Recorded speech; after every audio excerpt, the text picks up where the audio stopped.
Estúdio A. Entrevista é um oferecimento de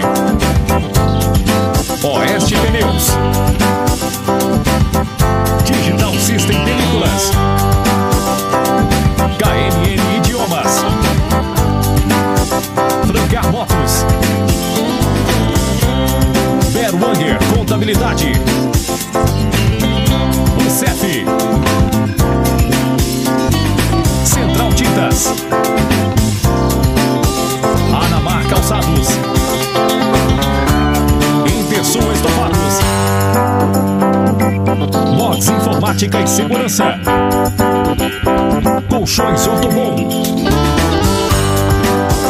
Agile, administradora de obras, Marielle Imóveis, Metalúrgica Industrial Agromac, Helio Telecom e Thiago Mecânica Diesel.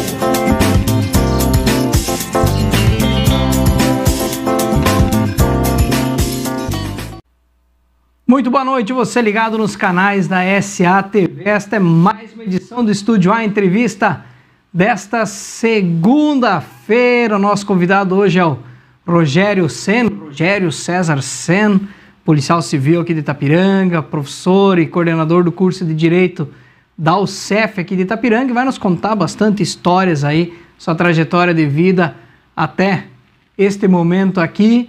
E aproveita agora, você que está nos assistindo através do Facebook, aproveita para curtir e compartilhar este nosso programa para mais e mais pessoas poderem acompanhar, conhecer um pouco mais do Rogério. Você que nos assiste através do YouTube, aproveita para se inscrever também no nosso canal do YouTube, marcar as notificações, que a cada programa nosso que começa você fica muito bem informado do início das nossas atrações, jornalismo, programa musical, programa de esportes, também o Estúdio A Entrevista aqui. Amanhã, a partir de amanhã, esse programa também estará no nosso site, satv.com.br. Você vai na abinha Programas, Estúdio A Entrevista, onde você vai ver todos os convidados que a gente já teve aqui, todas as entrevistas nossas estão lá no nosso site para você acompanhar. Nós vamos agora a um rápido recado da Oeste Pneus e na volta a gente inicia a conversa aqui com o Rogério Sen. Oeste Pneus, Centro Automotivo Multimarcas. Aqui cuidamos bem do seu carro com atendimento de primeira e serviços de altíssima qualidade. Pneus novos, geometria, balanceamento, suspensão, freios, conserto de rodas, higienização de ar-condicionado, troca de óleo, paletas, engates e reboque e scanner automotivo. Venha a uma de nossas lojas e agende uma revisão completa no seu veículo. Oeste Pneus, em Itapiranga, Iporã do Oeste e Mondaí. Os melhores serviços para seu veículo você encontra aqui. Mandar um grande abraço aí pro pessoal do Oeste Pneus, dizer que também tem loja em Tenente Portela agora, o Oeste Pneus. Um abraço bem especial mesmo, forte pro Igor da Oeste Pneus, o Igor que virou papai essa semana, né? Nasceu o filho do Igor e da Thaisa. Parabéns ao casal, parabéns à irmã também pelo nascimento dessa criança, que seja uma criança de muita luz e que deixe sempre cada vez mais unido a família, e que se ele for, que nem eu falei pro Igor hoje no WhatsApp, se ele for um pouquinho parecido com o pai, vai ser um grande ser humano aí, como o Igor também é. Grande abraço aí pro pessoal. Muito bem, então, doutor Rogério, senhor Rogério, muito obrigado por aceitar o nosso convite de vir aqui no Estúdio A Entrevista. A gente já combinou essa entrevista já faz um mês e pouco, né? Faz um bom tempo, sim. Eu entrei em contato contigo e tive que encaixar com o recesso aqui da UCEF para poder, porque o cidadão que trabalha 60 horas por semana é difícil conseguir tirar uma horinha para bater um papo. Mas seja muito bem-vindo ao nosso programa. Boa noite, Rogério. Obrigado, Gustavo. Fico feliz pelo convite. Num primeiro momento até pensando assim, poxa, expor a vida para muitas pessoas, né, se isto é ou não é o mais adequado, mas logo me convenci que sim, que é interessante as pessoas conhecerem um pouco da história do povo de Itapiranga, principalmente, né, e espero que seja uma noite agradável, de muita prosa, muita conversa legal. Meu boa noite também a quem está em casa, né, alguns familiares assistindo, amigos, e aquele público que gosta também de assistir essa fala aí cada segunda-feira, né? Isso aí, só não vamos falar muito do Colorado, né, Rogério? Porque, se bem que ontem a gente ganhou, né? Então, poderia até falar um pouco, mas talvez lá no final a gente tire um tempinho para contar algumas histórias do Internacional. Afinal de contas, o Rogério tem 2 irmãos gremistas, bem doentes daqueles, né? Exatamente. E deve dar umas, não digo peleia, mas muita zoação dentro da família, né? Rogério, primeira pergunta do nosso programa já é de praxe. Quem é Rogério César Sen? Pois então, Gustavo, quem é o Rogério, né? Uma pessoa extremamente humilde, trabalhadora, que batalhou muito até hoje e espera batalhar muito mais ainda. Pai, sou muito família e amigo. Eu sou um sujeito bem parceiro, leal a quem é leal a mim também, né? E, como eu falei, né? Sou uma pessoa muito esforçada naquilo que eu faço, procuro o mínimo possível ofender alguém, né? E quando acontece me sinto mal, então prezo muito pelo respeito ao próximo, torço para que todos se deem bem, não existe nenhum tipo de inimizade, de inveja por parte do próximo, e inclusive uma das coisas que mais me puxa para dentro da instituição, o CEF, né, como professor, como coordenador de curso, é justamente tentar dar uma ajuda a alguém para que ele seja uma pessoa bem-sucedida na vida. Eu sou itaperanguense, de coração, né, mas nascido no Rio Grande do Sul, cidadezinha de Giruá, né, segundo minha mãe, eu fui feito aqui, nasci lá e voltei poucos meses depois para cá, e desde então sempre aqui na nossa Itapiranga ou cidades vizinhas trabalhando, né? Então nós temos um gaúcho que eu não conhecia, então. Pois é, gaúcho de Giruá, uma cidadezinha pequena, né? Sim. E conheci muito tempo depois, eu fui visitar lá, mas de infância não lembro nada porque a gente veio muito cedo para cá, né? E nosso reduto era a linha Sede Capela, no interior do município. Então desde pequeno estou por lá, né? Eu estava por lá e depois vim morar para a cidade aqui em Itapiranga mesmo. Tá certo. Rogério, como você falou, você nasceu então em Giruá, no Rio Grande do Sul, e logo depois já veio a linha Sede Capela. Como é que foi essa infância em Sede Capela? Uma família consideravelmente até numerosa, né? Bastante irmãos. Como é que foi? Tu é o mais velho deles?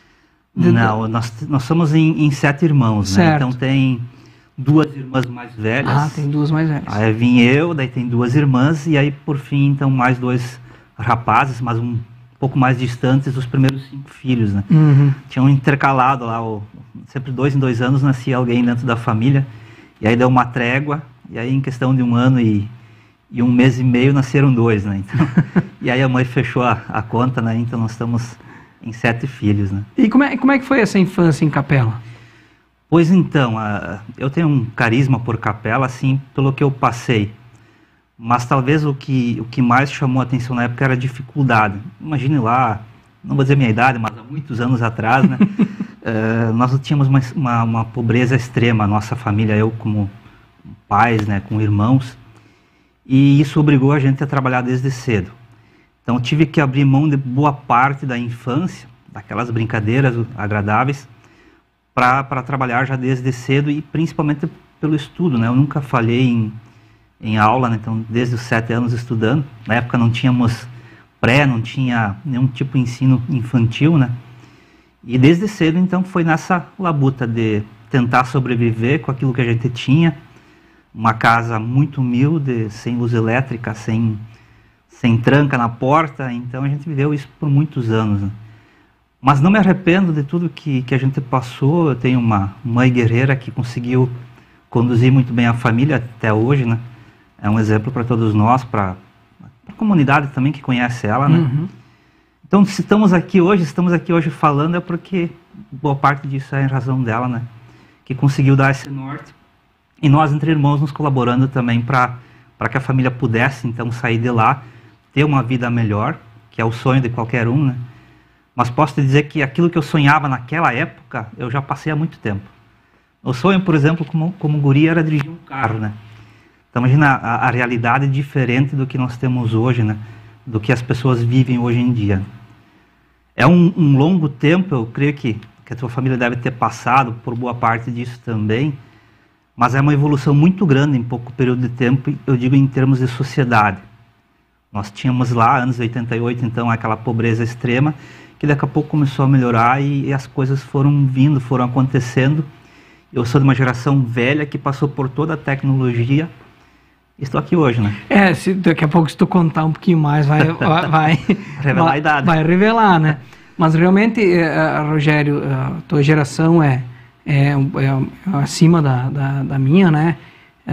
Pelo menos acho que não sei quanto tempo que é cada geração, mas umas 2 gerações, pelo menos. E realmente a geração de vocês passou por todo esse avanço, né? Isso. De ter uma moradia sem energia elétrica para a tecnologia que nós temos hoje. Então é uma geração que soube sofrer, não digo sofrer porque era o que tinha na época, né? Mas vocês cresceram como ser humano, não digo que hoje não se cresce, mas hoje se tem mais as comodidades, vamos dizer assim, né? Isso. E a própria legislação, Gustavo, ela hoje impede praticamente tudo o que acontecia naquela época. Se eu te falar que eu comecei a trabalhar entre 7 e 8 anos, né, como empregado, isso hoje é inadmissível em qualquer lugar do Brasil, né? Empregado já com 7 e 8 anos. Eu tinha uma família vizinha lá, família muito querida, inclusive, que me acolheu naquela época, justamente pela pobreza que nós tínhamos, né? Uhum. E ali, então, eu tinha um conforto também, além daquilo que eu tinha em casa com a mãe, né? Lá era uma família que tinha um pouco mais de poder aquisitivo, vivia bem. Então, eu usufruía um pouco disso também. Mas eu trabalhei desde cedo no serviço pesado, sempre serviço pesado. Mas não me arrependo. Se eu tivesse que passar por isso de novo, para conseguir o conhecimento que eu tenho, para conseguir ser quem eu sou em termos de nunca tentar não fazer alguma coisa, sempre disposto a trabalhar, né? Sempre disposto a colaborar com os outros. Então eu acho que aquela época me criou dessa forma. Eu sempre brinco, eu tinha tudo para dar errado, né? Aquela época, do jeito que a gente vivia, pela pobreza, por tudo que a gente passava, e entra inclusive a questão de própria discriminação na sociedade, né? Como você era aquela família mais pobre, você não era visto como alguém normal na sociedade. Então tudo isso poderia ter me conduzido para um outro caminho. Uhum. Né? Mas graças ao estudo, principalmente ao estudo, e a esse trabalho aliado então ao ensino que a minha mãe me deu em termos de educação familiar, as coisas deram certo, né? Mas podia ter dado errado, né? Esse trabalho, Rogério, com 7, 8, 9 anos, você falou em trabalho pesado, que tipo de trabalho que era? Bom, na época a gente vivia a base da pecuária, né? Então, sim. Gado e leite, suinocultura. Então essa família com quem eu trabalhava, eles tinham um chiqueiro, eles tinham um bom plantel de gado leiteiro, que era tudo manual, né? Essa é a grande questão, não tinha os tratores, coisa... Sentava lá debaixo de uma vaquinha, tirava leite com as 2 mãos, desde pequenininho, né?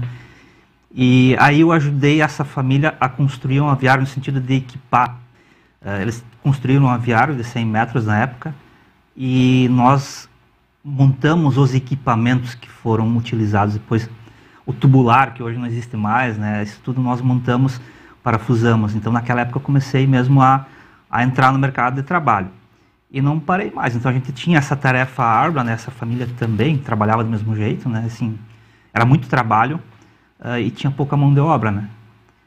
Então foi dessa forma que eu fui seguindo. Eu fiquei alguns anos com essa família, e aí com 11 anos de idade, quando eu completei 11 anos de idade e ia para a 5ª série, eu tive que abandonar esse trabalho. Aí, na época, nós tínhamos dificuldade por causa dos meus irmãos, né? Então, o que aconteceu? Uma irmã mais velha já estava fora, trabalhando, e a outra revezava comigo para cuidar desses meus irmãos, né? O Júnior e o Thiago. Os pequenos. O Thiago tinha completado 1 aninho, e o Júnior tinha, então, um pouco mais de 2, quando eu fiquei o ano inteiro cuidando deles pela parte da tarde. Então, eram 3 crianças, né? Eu tinha 11 anos, Thiago 1 e o Júnior 2. E mesmo assim, naquela época, a cultura que a gente tinha era de cuidar dessas crianças. A gente morava num lugar um pouco mais isolado, não tinha ninguém para socorrer caso fosse necessário, E mesmo assim, ainda limpava a casa, lavava a roupa, então a gente tinha esse compromisso. Sempre com a ideia de que o trabalho é que é necessário, né? Então, esse 1 ano eu permaneci cuidando deles e o outro período eu estudava. Então, sempre mantive essa mescla de estudo e trabalho. E aí, depois disso, depois desse 1 ano, eu consegui voltar, então, de novo para aquela família vizinha. Lá trabalhei de novo um tempo com eles na pecuária ali. E quando eu fui completar meus 13 anos, no mês que eu fiz os 13 anos de idade, um tio meu, hoje já falecido, Valmor Rainer, lá de São João, ele cuidava uma granja lá. Ele me convidou para trabalhar com eles. Então lá nós tínhamos 2 aviários de 100 metros e bastante gado para cuidar. E eu fui morar com eles. O Valmor que tinha padaria últimos anos? Isso. Esse era meu tio, né? E ele é falecido hoje, né? Uhum. Mas ele que me chamou para trabalhar com... Era ele, a esposa dele, e eles tinham uma menininha pequena na época. E aí nós éramos em 3 para fazer toda a atividade manual de 2 aviários, mais o gado que a gente cuidava. E lá eu permaneci por quase 3 anos. Até era uma granja de um terceiro e eu trabalhava de empregado para o meu tio, né?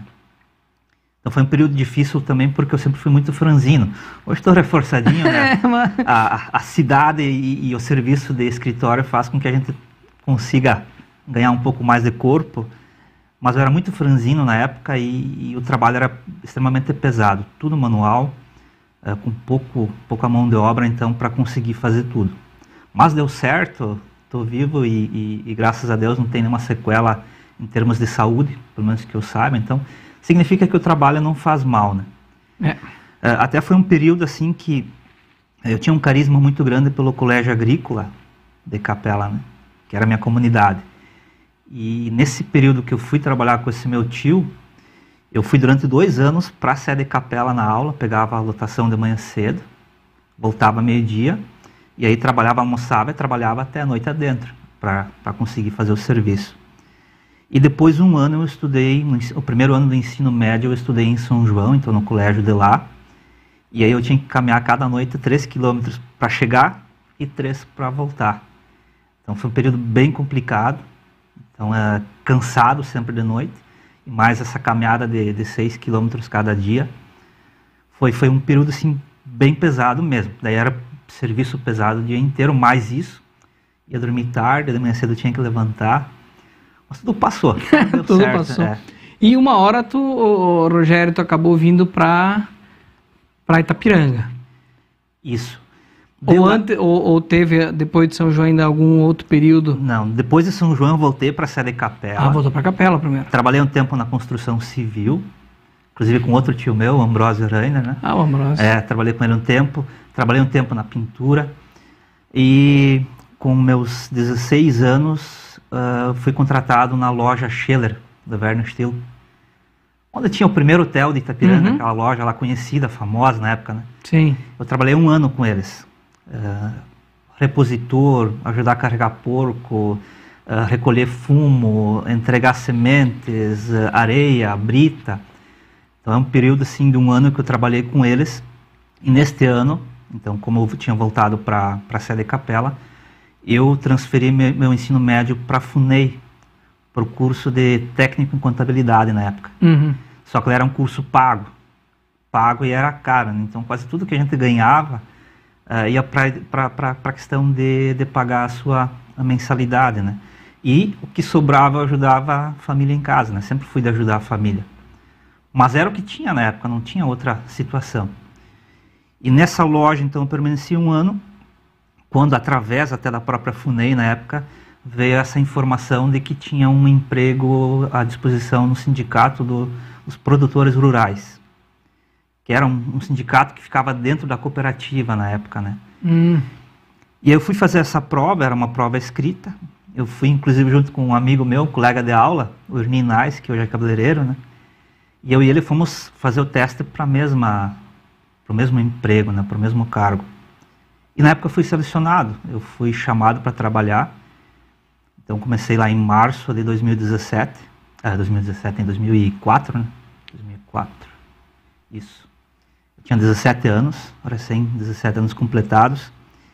2004 ou 94? 94, isso, desculpa. 94 isso, eu já tinha mais que 94, 17. isso. 94. 94. E lá eu fiquei um pouco mais de 4 anos e 3 meses, quando passei no concurso da Polícia Civil. Então lá do sindicato eu saí num sábado de manhã, né, fui finalizar o meu serviço, e na segunda eu já estava lá em Florianópolis fazendo academia, né? E Rogério, chegamos na Polícia Civil. A ideia de ser policial civil era um sonho, que lá atrás o sonho era dirigir um carro, né? Mas aí os sonhos foram mudando, né? Conforme você vai crescendo e vai evoluindo. Ser policial era um sonho ou foi uma oportunidade? Pois então, eu acho que a vida é feita de sinais e de algumas coisas que parece que é para ser, né? Lembrar um fato do sindicato, que chamou atenção, né, depois disso, né? Mas a carteira de trabalho lá, quem assinou a minha carteira de trabalho na época é meu atual sogro, né? O Guido José Berland. Então, por coincidência, depois, um período depois, eu entrei na família dele, né? E lá no sindicato eu aprendi muita coisa, principalmente com o Marino Luiz Miller, né, que era meu colega, né? Até hoje me chama a atenção, primeiros 2, 3 dias de trabalho meu, como eu era muito pobre, fui com um chinelinho bem surrado, e aí ele me chamou a atenção: olha, Rogério, tem que vir com um chinelo um pouco melhor, uma bermuda um pouco melhor para vir trabalhar nisso. Na época me chamou a atenção porque eu não estava acostumado a isso, a lidar com o público. Até ali era trabalho braçal, né? E aí depois disso, quem assumiu a presidência do sindicato foi Valdemar Schroeder. Ele ficou muito tempo nessa presidência. E ele que um dia me disse: olha, Rogério, escutei na Voz do Brasil, né, um anúncio de que tem concurso para a Polícia Civil aberto. Não quer fazer? Ele me deu essa dica, né? Eu fiquei pensando, poxa, concurso, não custa tentar. Mas não era sonho, Gustavo, não era sonho. Eu fui fazer essas provas mais no sentido de desencargo de consciência. Vou fazer, vamos ver o que vai dar, né? E aí virou sonho quando eu estava nas últimas provas, teste físico e o psicológico no final. Quando tu tinha passado pelos primeiros testes, viu? Opa, eu tô, a primeira tô no páreo. prova que eu fiz, que era a prova escrita, que era em Chapecó, na época as provas, né? Eu fui fazer sem preocupação em passar, né? Então passei, fui selecionado para a etapa seguinte, e aí na época era datilografia, né? Datilografia. Aí nós tínhamos que ir para Chapecó de novo, 8 horas entrava na escola lá onde é que eram as provas, era um frio na época, e a gente no interior, né, a gente não está acostumado a isso, não levei água, não levei nada, e era por ordem alfabética a prova. Eu pensei inúmeras vezes em desistir naquele dia, porque eu cheguei na vez passada às 5 da tarde, sem tomar água, sem comer nada, né? E aí a sorte minha é que eu sentei numa mesinha, então era tudo já com os nomes certos, e tinha uma maquininha Remington, uma máquina de escrever, que era um xodozinho que eu tinha já trabalhado muito. Sentei ali e consegui fazer aquela prova muito fácil. E ali foi que realmente eu consegui passar naquele grupo que foi selecionado depois para o teste físico. E a partir daí sim que começou a me encantar aquela situação, até porque a prova é em Florianópolis, então tu já vê aquele... Vislumbra um pouco mais. Você enxerga a academia de polícia, você enxerga que existe sim um futuro ali dentro. Então eu me esforcei no teste físico, o psicológico não tem esforço, porque é uma questão, inclusive na época era bem subjetivo, não era nada descrito, era só entrevista, né? Que hoje inclusive nem é mais permitido. Passei, e aí na época o concurso ele era diferente do que é hoje. A gente passava e não era chamado logo. Mas como era um ano eleitoral, nós fomos chamados logo depois da academia. Porque a gente foi fazer a academia, inclusive foi, eu acho que a mais rápida que teve até hoje. Foi 1 mês e nem 2 meses de academia. E aí nós tínhamos um período de até 2 anos para ser chamados. E fomos chamados em menos de 1 mês. Aí sim, empolgado, né, com a possibilidade de assumir a profissão, fomos lá então para tomar posse, para assumir o cargo, e aí veio a decepção na época. Na época veio a decepção porque dentro da academia foi falado para nós que conforme a tua classificação, teu desempenho, você poderia escolher a cidade para trabalhar. E por uma surpresa minha, simplesmente designaram para uma cidade, a bel prazer, assim, sem critério nenhum, e eu fui enviado para Cunhaporã. Então lá no papel dizia que eu tinha que me apresentar em Cunhaporã. Voltei desanimado de lá, falei para minha mãe que eu não iria assumir o cargo, né, porque eu não queria ir para Cunhaporã na época. Talvez hoje a mentalidade seja diferente, né? E por uma questão de destino, eu sempre falo que a gente tem que ter essa questão de destino também. A Bernadette Ripplinger, na época escrivã aqui de Itapiranga, ela me ligou no primeiro dia que eu estava em casa. Ela disse: ó, o delegado Charão quer falar com você amanhã, vem aqui na delegacia falar com nós. E eu me apresentei na época, no dia seguinte, fomos para São Miguel do Oeste, eu, o Roque Afonso Welter, que também tinha sido enviado para outra cidade. Para quem não conhece o Cadó, né? Cadó, popular meu, né?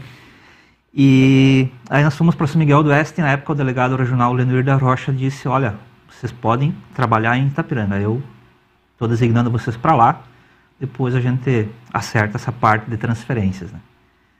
Então na época eu, o Cadó e o Luiz Fernando Alovise, que hoje sequer é policial civil, né? Ele saiu, né? Mas nós três começamos em outubro de 98 a trabalhar na Polícia Civil aqui. Então, na época nós tínhamos muitos policiais aqui, nós éramos em 7 policiais só em Itapiranga, né? Tinha cadeia ainda na época aqui? Tinha, Gustavo. Eu cuidei por mais de 10 anos, né, acumulando função de policial com de agente penitenciário. A gente cuidava dos presos. Na época a gente fazia lacre de placa, vistoria de veículo, nós fazíamos de tudo, né? Era um serviço pesado. Por outro lado, na época, em termos de ocorrências, era bem menos do que hoje. Mas muito menos mesmo a quantidade de ocorrências. Você acha que isso vem porque a população conhece mais a legislação, a população ela se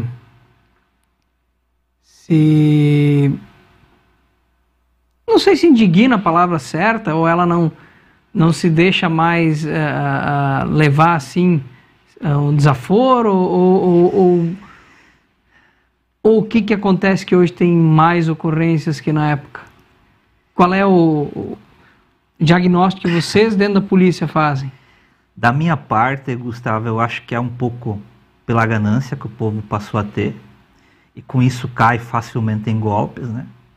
Não digo a ganância no mau sentido, mas no sentido de você querer às vezes um dinheiro mais fácil do que em tese é possível, né? E a questão da legislação que veio para implementar algumas políticas, né? Te dou o exemplo da Lei Maria da Penha. Então, se naquela época nós tínhamos poucos casos registrados de agressões físicas, pelo temor que a mulher tinha, pelo pouco conhecimento da legislação, isso foi aumentando. Então, inclusive, me pergunto, mas hoje então tem mais violência doméstica? E eu particularmente penso que não, eu penso que naquela época tinha mais do que hoje. Mas hoje a maioria das mulheres denunciam, né? Então esse é um fator que alavancou muito a questão de ocorrências policiais. E o outro é a questão do estelionato. A gente tem muito crime de estelionato, principalmente nesses últimos anos em que todo mundo tem telefone celular, todo mundo tem acesso à internet, você faz transações bancárias pela internet. Então os criminosos se especializaram nisso, conseguem ver o público que eles têm disponível para aplicarem golpes, né? E isso foi evoluindo assim em termos de vítimas, que é algo imensurável hoje em dia. Ano passado em São João do Oeste, eu te garanto assim, que foi mais de R$500 mil só em estelionatos praticados contra pessoas lá que vieram até a delegacia. Fora aqueles que têm vergonha ou que não têm interesse em registrar esse fato. E isso demanda muito trabalho. É muito trabalho mesmo. Então esse é o problema hoje da segurança pública. Não é pouca grana, né? Para um município pequeno que nem São João. Mas, Rogério, voltando um pouquinho lá no início. Aí o garoto que saiu lá de Capela, passou por propriedades de família, foi trabalhar primeiro dia no sindicato com o chinelinho e foi crescendo ali dentro, caiu na academia da polícia do estado de Santa Catarina. De repente estava com uma pistola na mão. Isso.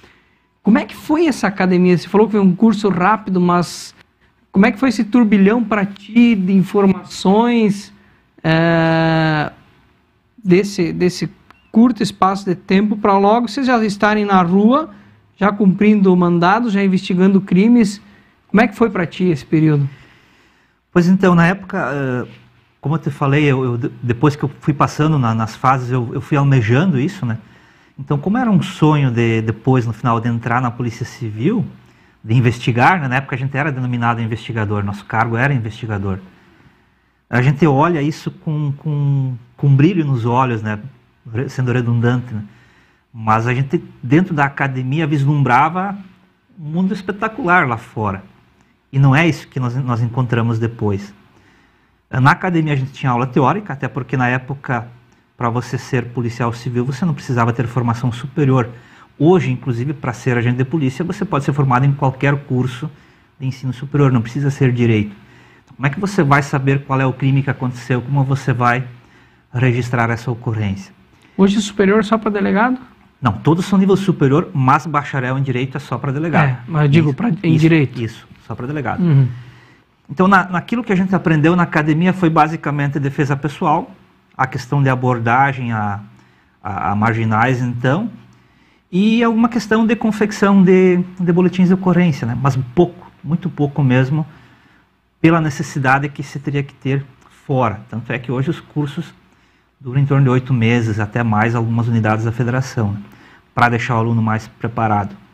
Então, quem te ensina de verdade é a rua. É a rua e a tua vontade em querer esclarecer os fatos. Uma das coisas que mais me chamou a atenção é que você se transforma. Eu nunca deixei de ser a pessoa bondosa que eu sou, coração mole, sabe, em termos de querer ajudar os outros. Mas quando você vê o teu primeiro caso real, e na minha primeira semana que eu trabalhei, nós tivemos um homicídio no interior aqui do município, em que um homem foi morto com 14 enxadadas na época, né, na cabeça. Quando você vai para uma cena dessas, você tem que ser extremamente frio. Você não pode se emocionar com aquilo que você vê, tirar aquele corpo lá do meio do mato, né? Nunca tinha encostado em morto, né? Você tirar de lá, você fazer toda essa parte legal. E aí você percebe que parece que sim, que você tem alguns destinos, né, que isso se incorporou rapidamente, e consigo muito bem separar o meu trabalho em termos de ser frio na hora de atender a ocorrência e ser emotivo na frente da TV, vendo lá um filme que não é real, né? Então a gente tem esses dois lados, mas a profissão exige isso de você. Eu tive casos que atendi de amigos, de parentes, né, que você tem que ficar realmente frio, né? Não tem como você se emocionar com isso. As pessoas às vezes não conseguem imaginar, poxa, ele veio aqui, ele não teve uma mudança no semblante dele. Mas é necessário, senão o serviço não é bem feito, né? Porque daí se tu deixar a emoção tomar conta, o teu raciocínio ele foge, né? Foge completamente do que tu tem que fazer. Inclusive assim, Gustavo, em local de crime, se você agir com emoção, você sempre vai tentar condenar alguém. E você veja que a polícia ela não serve só para buscar um culpado. Ela serve também para provar a inocência de alguém. Nós temos muitos casos, tudo bem que aconteceu um fato criminoso, mas que tudo indicava para determinada pessoa e no final das contas não era. Então vejam que você tem essa preocupação como policial de tentar realmente descobrir quem é o verdadeiro autor para que um inocente não responda por um crime que ele não praticou. Principalmente crimes graves, né, que vão te levar até uma prisão, né? Aí o cara tem que ser realmente gelado, né, frio ou concentrado seria. Porque geralmente, né, você ouve a vítima, você se convence que ela falou a verdade. Geralmente é assim, né? Tá chorando, tá lá contando uma versão detalhada de um fato. Eu particularmente eu ouço a narrativa, não digo que não é verdade, eu penso como sendo verdadeiro, mas já vou pensando se existe a possibilidade de não ser, né? Para que você não se contamine com aquele relato. Faz o atendimento correto, atende muito bem aquela vítima. Se ela mentiu, ela vai responder por isso posteriormente. não se faz pré-julgamentos. Não é para alguém que está te narrando, você vai questionar, mas é isso aí mesmo? No sentido de induzir a vítima já a dizer, olha, você está mentindo aqui para nós. Aí muitas vezes ela é vítima 2 vezes, né? Uma pelo crime que ela sofreu e a outra pelo atendimento que ela tem no órgão policial, né? Porque se ela, muitas ou a maioria das vezes é verdade, né? E aí se tu pré-julgar, achar que é diferente, que a gente falou, é um crime 2 vezes, né? Vítima 2 vezes. Isso. Não é fácil, não. Então, saiu da academia, ia para Cunhaporã, já estava querendo desistir, acabou caindo em Itapiranga. Aí, Rogério, tu é de Itapiranga, conhece o povo de Itapiranga, aí tu vem trabalhar de policial civil em Itapiranga. No início não teve algumas, não digo saia justa, mas algumas questões sem que ter, conheço, ou assim, como é que eu vou agir, eu conheço a família, conheço, como é que é nesse sentido de ser frio e rigorosamente profissional que tu conseguiu lidar nos primeiros tempos, né? Isso. Os primeiros tempos, a gente é novo, né? Eu entrei na polícia muito cedo, né? 21 anos eu estava na Polícia Civil, né? Você amadurece com o passar do tempo. Mas em nenhum momento de toda a minha trajetória eu tive dúvidas em cumprir a lei.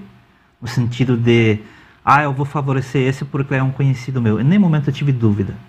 Eu sempre procurei fazer aquilo que a lei determina.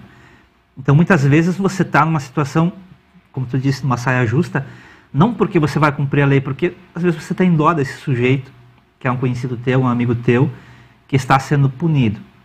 Eu fiz prisão de vários amigos meus. Às vezes com um pouco de remorso, assim, mas é necessário. Se eu não fizer, outra vai fazer. Mas aí eu penso que a pessoa que é autora de um fato criminoso e que é descoberta, ela já sabe que ela errou, ela sabe que ela vai ter uma sanção penal e você pode fazê-la cumprir essa pena justamente com a ideia de que é necessário pelo mal que ela praticou. Então eu não passei a ter aquela ideia de que não é nenhum inconveniente meu de aplicar a lei no caso concreto. O problema é daquele que agiu errado. E aí não importa se ele é um familiar teu, se é um amigo teu, se é um conhecido da sociedade, se é uma pessoa benquista ou não. A lei ela é para todos. Nem sempre em termos práticos a gente consegue, no Brasil afora, aplicar a lei de forma justa. Mas em tese ela é para ser aplicada de forma igualitária. Então eu, Gustavo, assim, nunca tive receio. Nunca. E nunca tive problema em fazer isso, mesmo para aquelas pessoas conhecidas. Que na verdade você não está infringindo nada, o outro lado é lá Isso. que infringiu, né? Exatamente. Você não é o causador do problema, você está resolvendo o cara que causou, Isso. ou abordando ou prendendo, enfim, o cara que causou algum problema, né? Isso. Não é... O remorso não é meu, né? O remorso é de quem... É justamente por ali. Rogério, vou deixar você tomar uma aguinha, mandar uns recadinhos aí.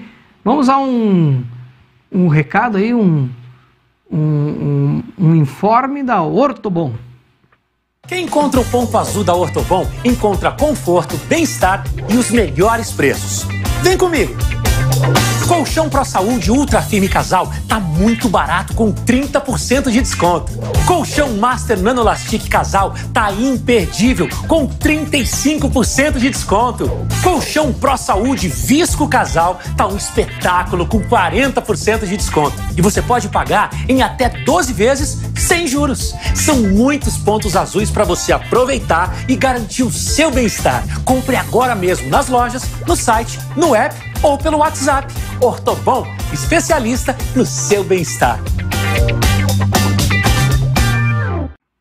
Visite a loja Ortobon aqui em Itapiranga, na Rua do Comércio. Fale com a Ivete, com a Bruna, faça um bom negócio. Se você comprar no Ortobon, talvez o Rodrigo Faro entregue esse colchão na sua casa, quem sabe, né? Fale com a Ivete, com a Bruna, aqui em Itapiranga. Mandar um abraço também, pessoal da UCEF, já que temos o coordenador do curso da UCEF aqui, né, do curso de Direito da UCEF, o UCEF que une o tradicional ao digital, né, com cursos presenciais, semipresenciais, EAD, híbridos, enfim, tudo que você precisa para você, o UCEF se adapta ao teu estilo de ensino que você precisa. Então procure o CEF Itapiranga, Chapecó, tem São Miguel, tem Caçador, né? Abrindo também alguns polos aí no Rio Grande do Sul. O CEF conecta então o tradicional ao digital e agora também aprovou o curso de enfermagem, né? Vai começar o curso de enfermagem aqui já com nota máxima. Alguns dias atrás tinha aprovado o curso de psicologia com nota máxima, agora a enfermagem também é aprovado com nota máxima. Box Informática e Segurança, você que quer instalar câmeras de vídeo monitoramento para sua casa, sua empresa, procure a Box Informática e Segurança na Rua São Jacó. Faça um bom negócio, também faça toda a manutenção de computadores e notebooks. Nedel Telecom, a Nedel Telecom que é fornecedora de internet aqui do nosso canal, da SA TV, que através dela a gente leva a nossa entrevista aqui, nossos jornais, nossos programas até a sua casa. Nedel Telecom aqui em Itapiranga, na Avenida Beira Rio, com vários planos de internet que se adaptam à sua necessidade. Nedel Telecom, internet e telefonia. E Central Tintas, toda a linha de tintas acrílica, esmalte, vernizes, óleos, mais de 4.000 cores disponíveis para você, além de toda a linha de pisos laminados, cerâmica, porcelanatos. Que você quiser fazer uma reforma ou está fazendo uma casa nova, procure a Central Tintas para os acabamentos. Piso e pintura nas paredes se encontra na Central Tintas, na Avenida Uruguai, aqui em Itapiranga. E você construiu, tem que mobiliar a casa, uma boa parte dessa você encontra na Intersul Estofados. Intersul Estofados, fábrica de estofados, poltronas, cadeiras, cama box e cabeceiras. Contamos com produtos de alto padrão de qualidade e conforto, empregando tecnologia de ponta e o que há de mais moderno no mercado de estofados eletrônicos e articulados, produzindo os melhores estofados retráteis e reclináveis e com garantia total. A matéria-prima utilizada na fabricação dos produtos passa por um rigoroso controle de qualidade. Fabricamos também estofados sob medida e disponibilizamos uma grande variedade de cores e tecidos para você escolher o que mais lhe agrada. Disponibilizamos também as mais diversas formas de pagamento. Venha conhecer os nossos produtos em nosso showroom e fazer um orçamento sem compromisso. Aguardamos você, amigo cliente. Grande abraço ao Luiz, aleluia, aí na linha Laranjeira, showroom e fábrica da Intersul Estofados. Mas, Rogério, nós estávamos conversando aqui enquanto rolava o intervalo. Nós esquecemos desse início aqui em Itapiranga, né? Quando você veio morar pra cá, tu falou em chateau. Pois é, essa palavra acho que hoje ninguém lembra, falam república. Né? Hoje é mais moderno. Mas são coisas assim que é legal de lembrar pelos companheiros que a gente tinha, por tudo que aconteceu, pelas dificuldades até no próprio chateau, né, que a gente tinha, principalmente pelo poder aquisitivo, né? Então, o que era a rotina na época? Quando eu vim morar para cá, eu morei numa residência na Avenida Uruguai, na Beira Rio, no Uruguai, e com mais 3 rapazes. Então, a gente dividia lá o aluguel, aquela casa, mas eram guris, né? Então, imagina a bagunça que era em termos de nada arrumado e cada um fazendo a sua própria comida porque não era dividido. Mas foram momentos legais. A minha sorte é que nos finais de semana, quando eu ia lá para a Sede Capela visitar a mãe, ela mandava aqueles pão de milho, mandioca. Então você tinha mantimentos para passar a semana. E quando eu vim para cá, eu era muito magrinho ainda, com 17 anos. E eu comia bem. Hoje eu como 1/3 do que comia na época e parece que o efeito é maior, né? E nessa época foi que conheci muitos amigos, né? Muitas pessoas legais, né? Eu tenho um compadre que talvez foi a família que mais me acolheu aqui, também já falecido, o Schneidão, né? Patroleiro. O Pub é meu compadre, né? O Adriano Schneider. Então ali foi uma segunda casa para mim, que eu frequentava constantemente, até hoje ainda, depois de tanto tempo. A gente tem essa sintonia. E se não fosse por pessoas assim, a gente talvez não tivesse conseguido seguir adiante. Eu já tinha 2 irmãs morando aqui, e uma delas lavava minha roupa. Inclusive, como ela morava perto, eu até era um pouco malandro, né? Eu levava a roupa lá e depois eu pedia até para me trazer de volta. E ela, na época, só me cobrava uma caixa de omo, né? Deixava passadinho, arrumadinho. Então, a gente tem esse agradecimento também pelo auxílio que a gente teve. Mas tudo isso é aprendizado. Ali eu conheci pessoas que estão bem-sucedidas também, que tiveram as mesmas dificuldades e que hoje em dia a gente também encontra ainda, né, muitas pessoas nessa situação, principalmente estudantes, né, que têm uma dificuldade maior em termos de pagar um aluguel para si mesmo, né. O Chateau, cada um tinha a sua garrafinha de leite lá separada, essa aqui é minha, essa aqui é na geladeira, daí de vez em quando dava aquelas brigas, quem comeu minha comida aí, né? Então, mas era tudo saudável, a gente brincava na época e fazia suas festinhas também, né, que faz parte. Então tudo isso faz parte do próprio conhecimento e da próprio crescimento pessoal, né? A gente só não pode contar o resultado das festinhas aqui ao vivo, né, que tem as festinhas. Deixamos para um outro... para uma outra ocasião, né, ao redor de uma mesa de um bar, talvez.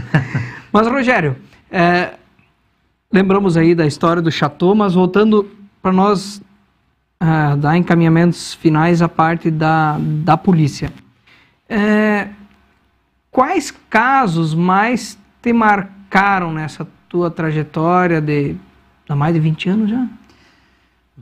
Vai fazer 22 anos agora, 23 anos agora em agosto. 23 anos de polícia.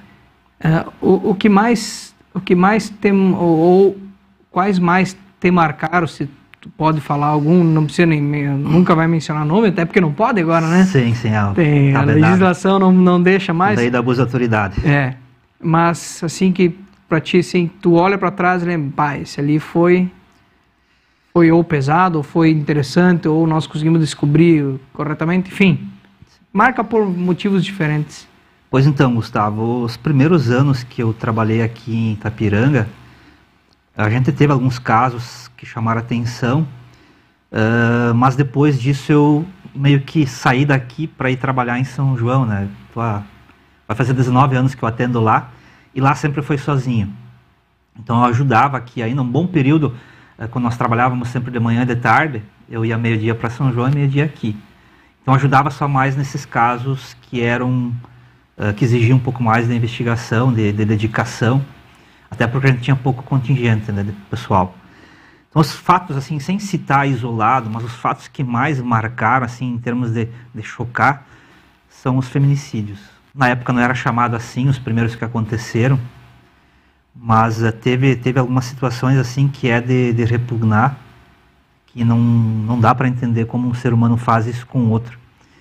O que mais me chamou a atenção é de uma mulher que foi degolada, muitos anos atrás, pelo companheiro, e que a casa dela, o quarto, estava tudo completamente revirado, talvez por ela tentar respirar ainda, viver ainda, e aquele sangue todo cômodo, são coisas assim que realmente te enojam e ao mesmo tempo te chocam no sentido de como alguém que convive com aquela pessoa consegue fazer algo tão cruel, né? Não consigo nem imaginar em agredir fisicamente a companheira, a esposa, uma filha, uma mãe, muito menos então matar. Então, os casos que mais chocaram mesmo, que mais chamaram a atenção, são os vários homicídios que a gente teve. Nossa cidade aqui tem muito disso, né? O nosso município. São João do Oeste não, lá já é um pouco mais tranquilo nessa parte, tanto é que nesse período que eu estou lá, teve um homicídio só e uma tentativa. Este homicídio que teve nem era pessoal de lá, era pessoal de fora que estava num baile lá que aconteceu, né? Mas, Rogério, lá não tem muito caso de suicídio? Suicídio, sim. Isso é uma coisa que, infelizmente, a gente atende muito. E a mesma ideia, assim, o que será que passa na cabeça dessa pessoa antes de fazer isso? Suicídio é uma situação que a gente vai no local, e aí entra talvez o lado ruim do policial, né? Principalmente a polícia civil, que formaliza o procedimento, pega depoimento de familiares, de amigos, e que você vive essa história. Então, você imaginar, 23 anos, incontáveis os casos. Acidentes de trânsito, com mortes, né? Nós tivemos um período assim que essa nossa rodovia matou muita gente. Depois teve um bom período de poucos casos, e esse ano, de novo, já tivemos trágicas mortes nessa rodovia. Então você chega num local desses, você vê a pessoa, fração de segundos, foi o sonho, foi talvez o sonho da própria família, e você precisa atender esse caso, ver aquela cena que muitas vezes não é agradável, não é um local para você ir. E aí me chama a atenção, inclusive, que parece que o ser humano busca a desgraça alheia, porque é impressionante a quantidade de pessoas que vão lá só para olhar e para tirar fotos de um corpo que está lá despedaçado, né? Não tem sentido isso, né, de você ver essa cena. Eu peço sempre para quem é conhecido que nem pare no local desse, a não ser para prestar socorro, né? A gente percebe agora tem trabalhado com jornalismo, né, Rogério? Infelizmente as notícias de tragédia, elas vendem. Não chamo de vendem, mas dá uma audiência. A audiência, isso é maior. Visualizações, número de visualizações, de comentários é assim, absurdamente maior. Inclusive, nós na Polícia Civil, a gente tem não cuidado, mas a gente divulga poucos casos que acontecem em termos práticos, inclusive de chocar ainda. Nós temos muitos casos de estupro, de criancinhas, totalmente indefesas, e o que mais espanta, praticados por familiares, né? Então essas também são situações assim que causam um certo desgosto para a gente, e como são muitos, a gente tem muita situação assim de... Aqui normalmente quando vem promotor novo, né, promotores novos, muitas vezes, então tem aquelas primeiras entrevistas, aquela primeira visão, né, sobre a cidade, e todos eles sempre falam que o número de crimes sexuais aqui na nossa região é um absurdo. É alto, muito alto. Se é questão cultural, a gente não sabe, né, mas realmente é impressionante o número que a gente tem. E claro, são casos que tramitam em segredo de justiça, né, a gente nem pode, nem deve divulgar situações como essas, né. Pena por essas vítimas que a gente tem, com traumas que eu creio que nunca superem na vida, né. Aí muitas vezes uma pessoa dessa depois tira a vida e aí tu se pergunta o que faz uma pessoa tirar a própria vida, né? Mas isso vem carregado, os traumas vêm, muitas vezes não aguenta mais, né? Ou chega num limite. Infelizmente, a tua profissão é atrelado a crimes, né? É a profissão, é a polícia que investiga, e tu vai diariamente se deparar com alguém querendo dar um nó em alguém, ou acaba machucando alguém, assassinando alguém, enfim, cometendo... A gente tem uma profissão ingrata. Por quê? Porque quando você resolve um caso, você contenta alguém e você causa um temor para outra parte. Então sempre tem alguém que fica feliz e alguém que fica, não vou dizer revoltado, mas alguém que não vai te olhar com bons olhos, né? E isso todo caso resolvido é isso, né? Sempre vai ter, né? Isso. Sempre vai ter. E Rogério, e a valorização desses profissionais da Polícia Civil? Amanhã vai ter um protesto aí da Polícia Civil do Estado em Florianópolis, né? Há anos se fala, valorização da polícia e tudo mais. O que no caso está acontecendo agora para ter este movimento que amanhã vai acontecer na capital? Assim, Gustavo, a Polícia Civil e a Militar também, nas polícias como um todo, elas são lembradas na hora do perigo, né? E na hora que é para pensar no bem desses policiais, geralmente o Estado se omite. Para teres uma noção, Gustavo, a polícia aqui do Estado, ela está desde 2003 sem um centavo de aumento. Zero mais zero. Mas nem reposição? Nada, zero. Desde 2003. 2013, não 2013. 13? 2013, isso. 8 anos. Quando foi implantado o subsídio nosso. E eu, naquela época, eu perdi alguns penduricalhos que a gente tinha, então eu estou há mais tempo já. E isso nós não vamos recuperar nunca mais. Então, nosso Estado aqui sempre era exemplo para os outros, nós éramos os profissionais melhor remunerados, e hoje estamos para trás, comparado com o Rio Grande do Sul, que teve um incremento bom na remuneração, era sempre um dos piores do Brasil.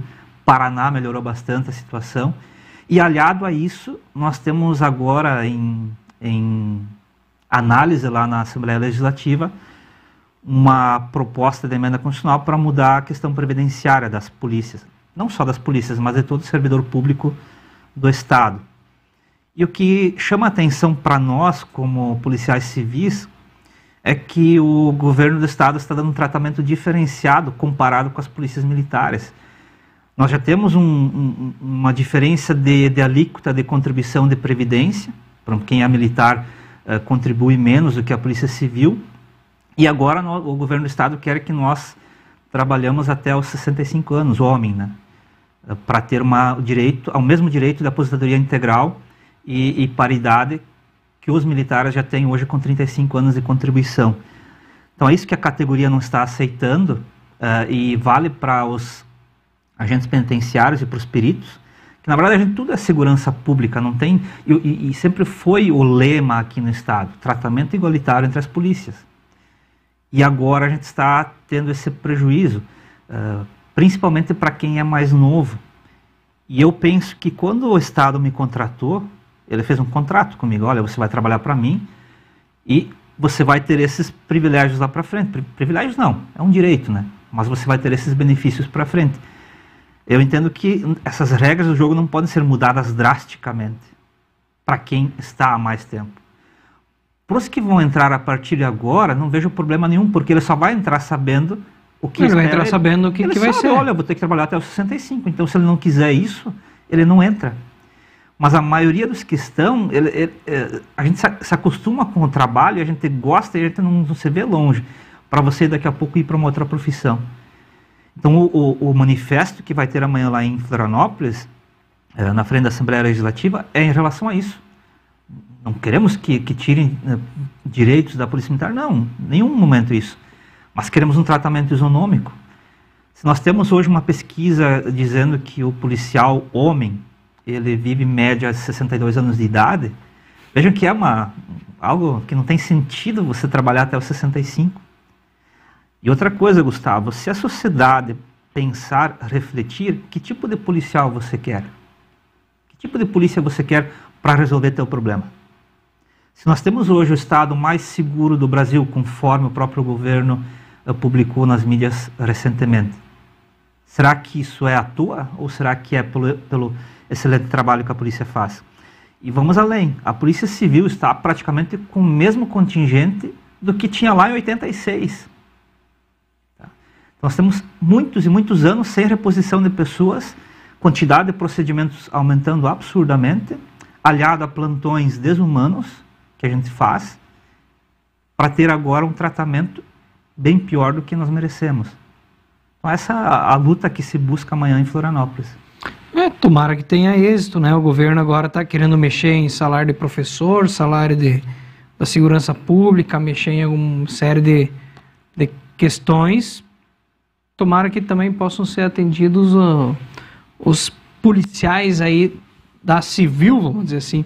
Rogério, você falou antes que toda vez que se encerra um caso, tem alguém que fica desgostoso, né? Ou algum não vai te olhar com bons olhos, e por outro lado tem gente que vai gostar. Esse teu trabalho do dia a dia, de trabalho pesado, ao CEF, como professor, é o contraponto da carga pesada que tu leva no dia a dia, sendo que tu pode ajudar mais pessoas a dá para dizer, alavancar na vida ou ter conhecimento. É quase um, não vou dizer hobby, mas é um prazer dar aula, é um contraponto. Como eu sempre brinco, né? Além de trabalhar, eu também dou aula, né? A brincadeira que a gente costuma fazer. Mas bem isso, Gustavo, a docência, ela me deu, vamos dizer, uma certa tranquilidade, uma certa paz naquilo que eu vejo no dia a dia como policial. Você entrar numa sala de aula cheia de gente jovem querendo aprender, te dá um ânimo diferente, e é interessante que eu consigo separar as duas coisas 100%. No meu dia a dia de polícia, eu sou policial, penso nessa atividade, gosto de fazer a atividade policial, eu amo o meu trabalho. E quando estou lá no CEF, em sala de aula, eu esqueço a polícia. Agora, é interessantíssimo como essas duas profissões se complementam. A polícia me ensinou muito daquilo que eu passo em sala de aula para os meus alunos. E o fato de eu ser professor e ter a necessidade de preparar as aulas, estar o tempo todo acompanhando jurisprudência, lendo obras novas, faz com que o meu trabalho na polícia seja cada vez mais completo. Então, quando a gente atende uma pessoa, a gente tem um conhecimento pleno daquilo que realmente é em relação àquela situação apresentada. Para dizer, olha, isso aqui não é crime, isso aqui você tem que resolver na esfera civil, olha, isso aqui vai funcionar desse jeito. São João do Oeste é uma cidade, assim, Gustavo, que eu atendo muitas pessoas que só vão lá para conversar, para tentar um esclarecimento. E ninguém é mandado embora. Mesmo que a gente já de antemão saiba que não é caso de polícia, que em tese você poderia dizer para essa pessoa ir embora, a gente atende. Então veja que essa atividade de professor, ela é extremamente importante para a atividade policial. E a atividade de professor é um relaxo, vamos dizer assim, dessa atividade estressante que é a polícia. Justamente pelo público-alvo que você tem e que são pessoas interessadas em saber muito da tua vida profissional e que querem aprender com isso. É que tu consegue levar para a sala de aula a prática, o que realmente acontece aqui no dia a dia, porque a grande crítica que se tem muitas vezes ao ensino superior, à faculdade em si, é que o cara sai da faculdade e ainda muitas vezes não sabe fazer. Diferente de um curso técnico. Isso. O técnico, tu sai, fez um técnico em elétrica lá, tu sai instalando o que precisar. E a faculdade, ela ainda parece que tu precisa entrar no mercado, ainda botar a mão na massa. Então é importante, tu sendo policial civil, conseguir levar a prática. Isso é grande. Por isso também muitos advogados são professores, porque é a prática do dia a dia. Não, o que acontece aqui fora é isso aqui, ó. É assim que rola, né? E quer tu queira, forma quer não, profissionais melhores. Quer queira, quer não, a idade, ela te agrega conhecimento e principalmente a experiência, aquele detalhe a mais que o aluno mais inteligente na graduação ele não percebe. As saídas que existem, as facilidades com que você pode, muitas vezes, fazer um desvio, sempre percorrer todo aquele caminho. A gente tem que valorizar as pessoas mais velhas, tanto é que no Brasil os maiores empreendedores são pessoas, dá para dizer, idosas, né? Por quê? Porque você vem de uma bagagem de conhecimento teórico e prático. E a prática é algo espetacular, se você consegue desempenhá-la. Na UCF aqui a gente busca trazer essa prática para os acadêmicos, tem várias disciplinas práticas e eles têm estágio, então ao final eles atendem público. E o interessante é que nós formamos muitos advogados aqui, pessoas que realmente seguem a advocacia, mas principalmente o perfil do nosso acadêmico é a área policial. Eles gostam dessa área. No começo, quando se apresentam, de cada 10, 6 para 7 falam em ser policial. E aí, claro, dentro das variadas carreiras, né? Polícia Militar, Polícia Civil, Polícia Federal, Polícia Rodoviária. Então, volta também tem um acadêmico que é aprovado, inclusive na Brigada, teve vários acadêmicos agora aprovados, vários já trabalhando, outros terminando o curso de formação. A Polícia Militar aqui do Estado tem acadêmicos nossos, inclusive trabalhando aqui em Itapiranga, né? Então é legal quando a gente vê esses acadêmicos realmente aprendendo e conseguindo sucesso depois. Agora tem mais um egresso que está finalizando o ingresso dele para a Polícia Rodoviária Federal, né? Um concurso bem concorrido, né? Então a gente fica feliz. Eu, como docente, eu torço por cada um deles, A gente tenta levar para eles aquilo que a gente pensa que é o necessário para eles terem sucesso. Alguns não aproveitam. Sempre tem, né? Aqueles que vão turistar, né? Aqueles que não têm interesse em... Turistar é boa. Em turistar, eu vou pagar caro aqui para fazer um turismo diferenciado toda noite. Não. É que existe o ambiente, né? O ambiente da faculdade, ele é agradável, porque você, além da aula, você tem aqueles colegas com quem você conversa, com quem você extravasa também, porque a maioria dos nossos alunos aqui trabalham durante o dia, né? Então é uma forma também de espairar um pouco, né? O lazer deles é ir na faculdade. E Rogério, esse teu início como professor, você foi convidado, você acabou... Não, abriu um processo seletivo, vou lá me inscrever. Como é que foi esse teu ingresso e que disciplina que tu começou dando aula? O meu ingresso aconteceu logo depois que eu terminei minha pós-graduação, na especialização. Aí o então delegado aqui, Ricardo Newton Casagrande, ele lecionava uma disciplina de instituições de direito público e privado no curso de administração. É muito legal essa disciplina.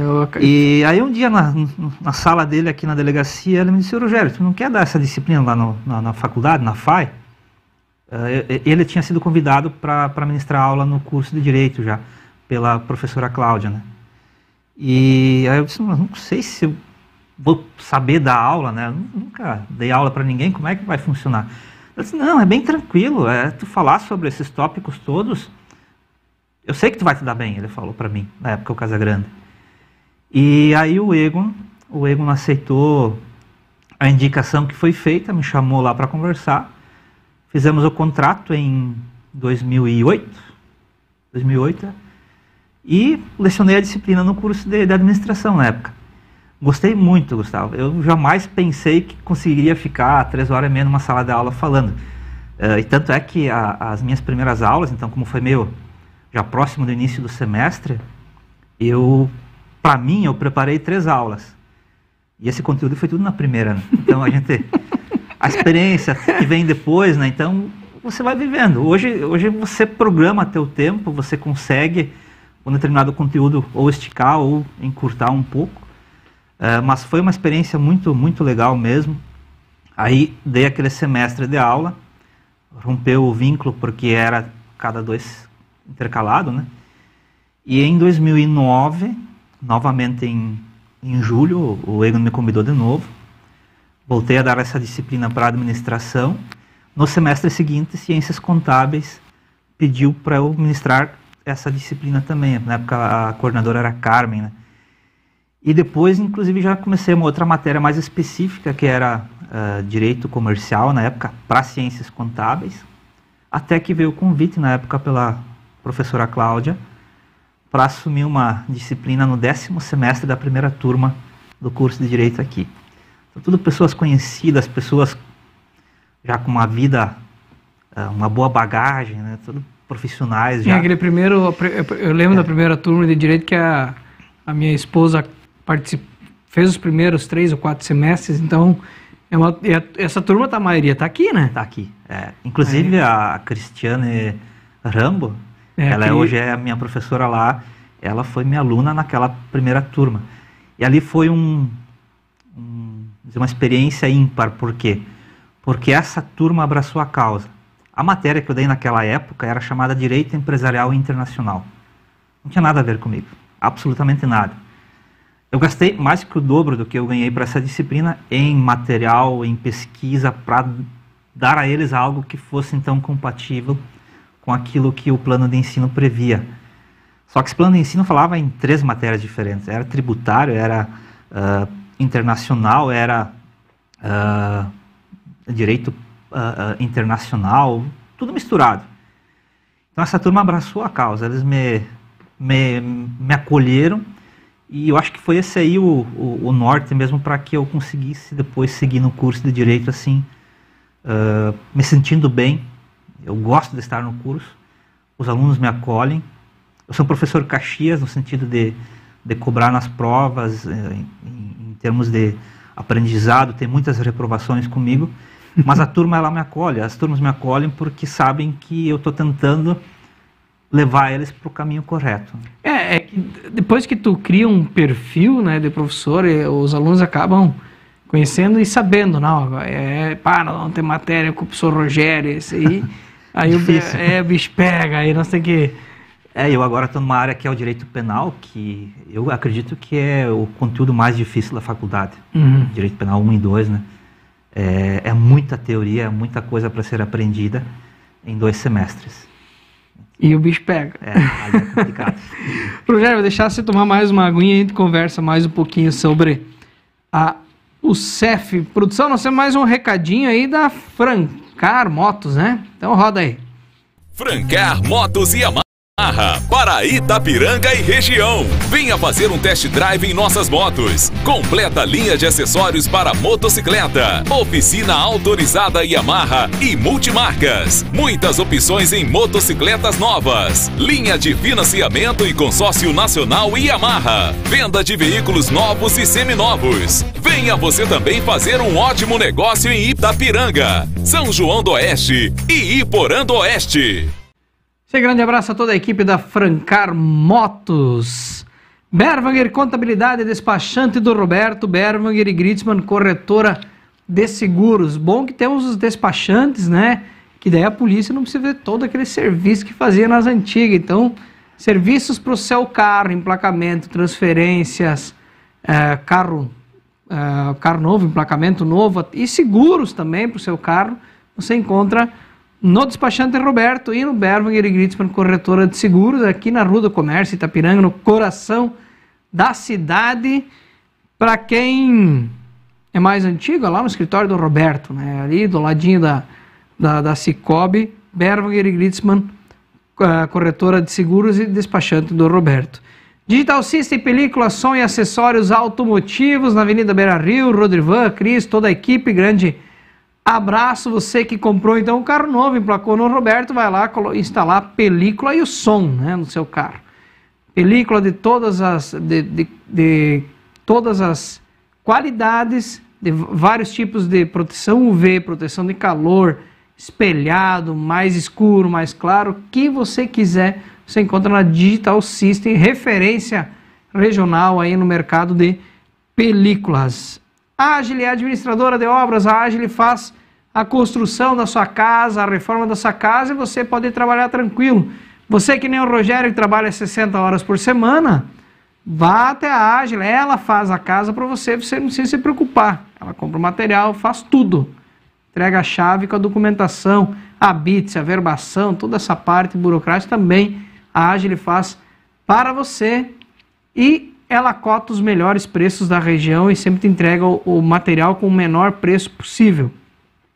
A Agile administradora de obras aqui em Itapiranga com o Michael Malman e também com o Thiago Berwanger em Iporã do Oeste. E Marielle Imóveis aqui de Itapiranga, também Iporã do Oeste, está há mais de 15 anos aí, realizando sonhos, transformando ambientes. A loja aqui em Itapiranga na Avenida Beira Rio, bem na entrada da cidade, né, próximo ao CEF.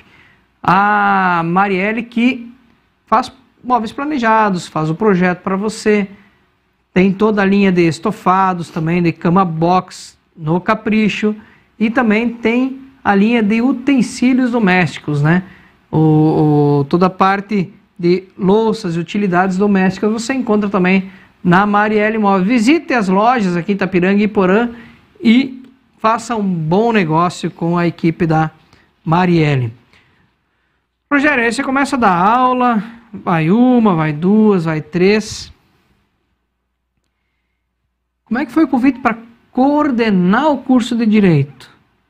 Curso de Direito já bem conceituado aqui, né? Desde o princípio ele sempre teve um conceito bastante elevado. Uma responsabilidade de formar advogados, promotores, juízes, policiais, ali adiante, né? Porque todos esses cargos hoje do judiciário precisa ter curso de direito. Tem que ter, né? Isso. Inclusive, policiais hoje não entra ninguém sem ter um curso superior, né? E direito provavelmente é o que o pessoal mais procura. Como é que foi esse convite? Olha, quando o então coordenador Diego, né, que havia assumido o lugar da professora Cláudia, que tinha feito o convite para iniciar o ensino, então, quando o professor Diego teve que ir embora porque a esposa dele havia passado, a professora Júlia havia passado numa universidade federal, Santana do Livramento. Ali do lado. Ladinho, é. E aí ficava incompatível essa situação dele ficar aqui e ela lá, até porque tinha filha pequena naquele momento. Então veio a questão lá, quem será o coordenador? Né? E pela minha cabeça jamais pensou, primeiro, em ser o coordenador e segundo, em receber o convite. E passando o tempo, eu fui chamado um dia pela Alexandra Rafaeli e ela me pediu se eu não queria assumir esse curso. E eu de imediato falei que não. Eu recusei logo, dizendo que era incompatível. Pensei um pouco na questão minha também de família. E depois desse convite que ela fez e que eu recusei, eu comecei a pensar, a refletir muito sobre essa possibilidade. Já pensando que não viria de novo o convite, mas se eu tivesse aceitado, como seria, como poderia desempenhar essa atividade? E passou um tempo e ela me chamou de novo e me fez a proposta novamente, me fez o convite de novo. E aí eu já havia pensado em tudo isso, já havia conversado inclusive com a minha família, né, dizendo, olha, se viesse a proposta de novo, seriam aceitar a minha ausência, que já era grande, iria ser maior ainda. Falei com meus colegas da polícia, inclusive com o delegado regional, também expus a situação, e todos me apoiaram. Todos disseram, não, vai que vai dar certo. E aí eu confirmei com a Alexandra na época, e iniciei a minha atividade então. Comecei já em janeiro algumas coisas, mas em fevereiro do ano passado, efetivamente assumindo a coordenação do curso. Desafio grande porque existe muita burocracia dentro de uma instituição, no sentido de seguir as normas que vêm do MEC. Então você precisa constantemente atualizar tua documentação legal. E além disso, você tem a gestão de pessoas, que além dos próprios professores, você tem todos os acadêmicos. O que antes era apenas aquela relação aluno-professor, que você resolvia ali mesmo a situação, daqui a pouco você vinha com demandas que eram relacionadas a outros professores. Então, uma gestão assim que te exige muita sensatez naquilo que você faz, tem que ter muita tranquilidade na hora de decidir as questões. Mas até agora deu certo, principalmente pelo apoio que eu recebi de imediato dos próprios acadêmicos, quando foi anunciado meu nome. Então, professores me apoiaram, o grupo praticamente é o mesmo que estava na época, é hoje dos meus professores, né? Acadêmicos me apoiaram, família apoiou, polícia apoiou. Então eu penso que não tinha como dar errado, porque eu nunca fui de fugir de desafios. Eu penso que tudo é possível por parte de todos. Não tem ninguém mais ou menos inteligente que o outro. Tem alguém que é mais esforçado ou menos esforçado, alguém que demora um pouco mais ou demora um pouco menos para conseguir fazer alguma coisa. Isso a gente percebe no dia a dia, quando você vê que as pessoas que em tese seriam analfabetas, sabem manusear perfeitamente no telefone celular. E se elas sabem fazer isso, é porque saberiam fazer qualquer outra coisa. Muitos não tiveram a oportunidade. Eu tive a oportunidade, abracei ela, espero que eu tenha sucesso ainda dentro desse cargo de coordenador, mas se um dia não for possível, que eu consiga seguir na docência, que é uma relação que acho que faz parte de mim, né, a docência do ensino superior. Inclusive, eu como coordenador ainda ministro aulas, né? Eu ia te perguntar, você continua em sala também? Sim, esse não ia abrir mão, né, de ter esse contato com o aluno, porque aí minhas matérias começam lá no segundo semestre e vão praticamente até o final, né? Aí você acompanha a evolução desses acadêmicos, é impressionante quanto eles agregam de conhecimento, desde quando entram até quando se formam depois na instituição. Alunos muito inteligentes, e nós temos um diferencial aqui em Itapiranga, que os nossos alunos, eles são respeitosos e eles são esforçados. Todos eles têm dificuldades, muitos pais, mães de família, trabalham o dia inteiro. Temos muitos acadêmicos do Rio Grande do Sul, então tem esse deslocamento, tem barca ou balsa, lanche, pega ônibus, vem até o CEF. Então é um transtorno para eles. Então a gente tem esse perfil de acadêmico, que é um acadêmico mais família, um acadêmico um pouco mais interessado naquilo que está sendo oferecido aqui. É um acadêmico que ele pensa assim, pô, tô me judiando tanto para vir aqui, vou aproveitar. Mais ou menos nesse sentido.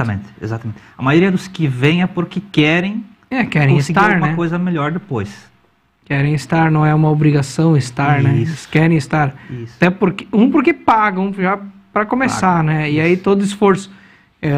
A nossa geração, eu acabei me formando aí também, todos trabalhavam durante o dia, iam lá estudar, então a galera ia lá porque queria mesmo, né?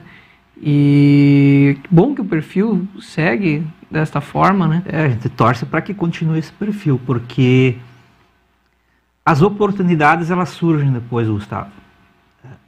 Existem milhares de concursos, ou de vagas em concursos públicos. Tem espaço para advogado, assim, muito ainda. Talvez não aqui na nossa pequena regiãozinha aqui, mas em outras regiões a gente percebe que falta muito advogado. E principalmente pessoas qualificadas, pessoas que têm interesse em ajudar o próximo. Eu penso que a advocacia é uma das profissões mais nobres que nós temos, porque você resolve muito problema de pessoas. E num país de judicialização de causas que nós temos, é importantíssimo você ter um advogado em quem você possa confiar, que realmente possa te ajudar a resolver um problema. Nem sempre vai dar certo, porque em tese tem conflitos também, alguém perde, alguém ganha. Às vezes perde um pouco, ganha um pouco, mas um bom profissional auxilia muito. Então a gente sempre torce para que eles se tornem profissionais éticos, que é o que eu prezo muito, que mantenham a humildade, que eu acho que é uma qualidade inerente a qualquer profissional, e que realmente não pensem apenas no dinheiro. O dinheiro faz parte, é legal, você viver bem é legal, mas você não pode fazer tudo pelo dinheiro. Penso que valores você precisa preservar, algo que é teu, que é da tua família, eu penso que você tem que preservar, independente do que vier a acontecer. E Rogério, para nós dar encaminhamentos finais, aí você falou em família, e a dona Aline, como é que começou? Onde é que ela entrou na tua vida? Ou como? Quando? Não foi um baile em Maria Goretti, que nem eu falei antes, né? Não foi em Goretti, mas foi no interior. Bom, fazer uma brincadeira aí, mas eu sempre brinco também com ela que eu não escolhi ela. Eu escolhi a sogra, né? Meu pai tinha aniversário com a sogra dele, e aí eu disse, não, eu preciso ter uma sogra que faça aniversário no mesmo dia que eu. E aí encontrei a sogra e encontrei então... Fez uma pequena pesquisa no sistema da polícia para ver quem que faz. Mas brincadeiras à parte, eu já conhecia então a família dela porque o meu atual sogro, que é o Guido, ele assinou a minha primeira carteira de trabalho. Né? E o nosso encontro aconteceu num baile lá em Linha-Ervalzinho, dia 26 de outubro de 2001. Não vou errar a data. Não pode errar. Não vou errar a data. 2001. Então, um longo tempo, a gente se conheceu lá, começamos a namorar depois, e em pouco tempo a gente já tinha, inclusive, o nosso primeiro filho, né? Estamos bem até hoje, acho que somos um pro outro em termos de compreensão, em termos de solidariedade. Temos hoje, então, um guri, o Diogo, com 18 anos, a menina Ana Clara com 12, então já estão bem encaminhados. E eu tenho muita gratidão pela minha família, porque eu sempre fui muito ausente pelo trabalho policial, porque além de trabalhar horário de expediente, nós temos vários plantões mensais, né, e mais o trabalho da UCEF, eu tive que abrir mão de algumas coisas. Primeiro, o esporte, que eu amo esporte, eu troco tudo por um jogo de futebol, tive que abrir mão. E segundo é a família, né, eu tive que abrir mão de boa parte de convivência familiar para realizar aquelas duas atividades que eu gosto, que é a polícia e que é a docência. Se não fosse a parceria então da Aline, dos meus filhos também, de compreenderem isso, não daria certo. A gente precisa desse amparo, a gente tenta resgatar isso em outros pequenos momentos que a gente tem juntos, então. E eu creio que nós somos felizes assim, espero que consigamos manter a família do jeito que ela está. Meu guri é extremamente dedicado, estudioso, educado, penso que está bem encaminhado, a menina da mesma forma. Músico também, né? Músico, ficou muitos anos na orquestra de violões, é um aprendizado também para quem tem a oportunidade em termos de dedicação, de compromisso.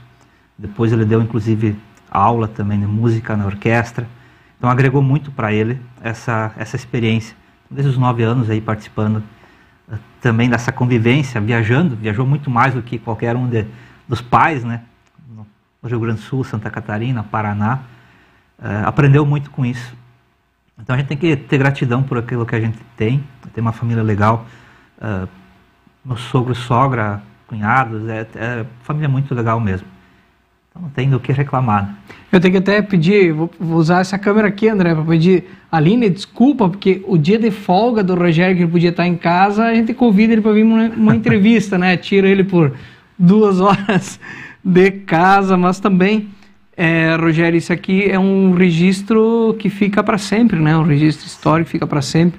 É um programa que fica no ar, tá no YouTube, daqui a 10 anos, se quiser assistir para ver como é que tá, vai estar lá, sempre salvo, né? Pois é, esse é o lado bom da tecnologia, né?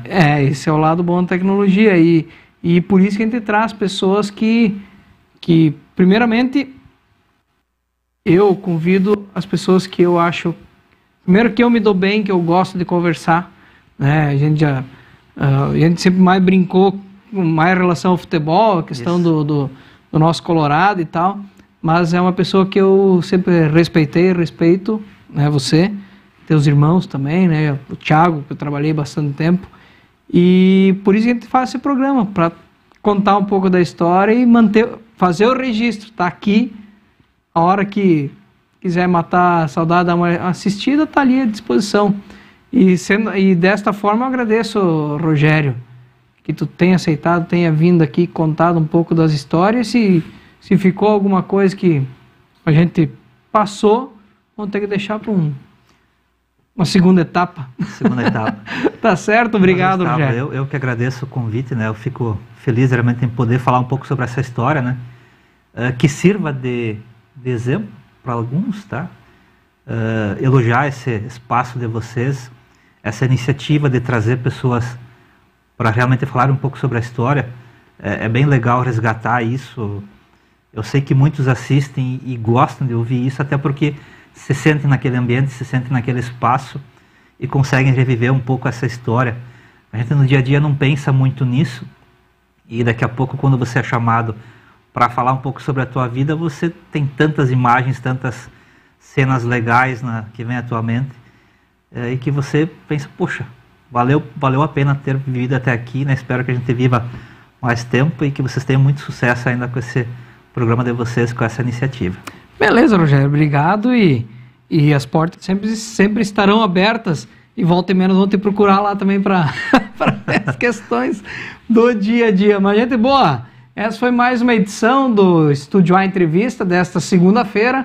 Aproveita agora, você que ainda está nos acompanhando através do Face, curte e compartilha, você que ainda não compartilhou, não curtiu. Amanhã estaremos de volta aqui às 18h45 ou 7 da noite com SA Notícias, e logo em seguida às 20 horas o Estúdio A Esportes com toda a equipe esportiva aqui da SA TV. Fiquem todos com Deus, grande abraço, até a próxima. Tchau, tchau. Estúdio A Entrevista é um oferecimento de Oeste Pneus, Digital System Películas, KNN Idiomas, Francar Motos, Berwanger Contabilidade, UCEF, Central Tintas,